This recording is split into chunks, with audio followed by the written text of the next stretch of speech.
पार्थ पवार यांच्यावर गुन्हा दाखल व्हावा अशी मागणी ही शिंदेच्या शिवसेनेचे नेते रवींद्र धंगेकर यांनी केली आहे।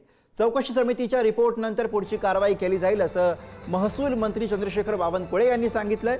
ज्यांची नावे समोर आलेली आहेत त्यांच्यावरती गुन्हे दाखल केल्याची माहिती बावनकुळे यांनी दिली आहे।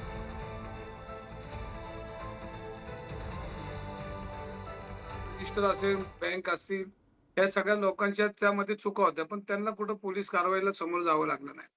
पण ह्या प्रकरणामध्ये 2च दिवसात म्हणजे हे प्रकरण पुढे आलं आणि लगेच त्याच्यावर ऍक्शन लगेच मुख्यमंत्र्यांनी घेतली आणि काल दादांनी बी केले की चूक असेल तर आम्ही हा व्यवहार रद्द करू, तो व्यवहार बी रद्द करायची प्रक्रिया लगेच चालू झाली। मला 100% खात्री की दादा ह्याच्यामध्ये जरी मुलगा समोर असेल तर त्याच्यावर गुन्हा दाखल करण्यासाठी मागे पुढे बघणार नाही, कारण शेवटी हे राज्य, हे देश कायद्याने चालतो। तर त्यामध्ये 2-3 लोकांवर गुन्हे दाखल झाले तर ह्याच्यावर बी होणे साहजिक आहे। सगळ्या म्हणजे शेवटी जे चित्र दिसतं ते खरंच बोललं पाहिजे आणि दादांनी, मला वाटतं दादा ह्याच्यामध्ये निर्णय घेतील असं मला पूर्णपणे वाटतं।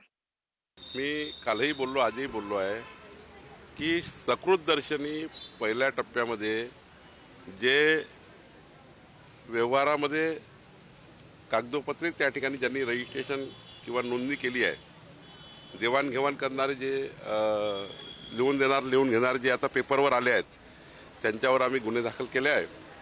बाकी हा चौकशी समितीचा भाग आहे। मला वाटतं ही एक मजबूत समिती आम्ही नेमलेली आहे। या समितीचा जो रिपोर्ट येईल त्यावर पुढची कारवाई होईल।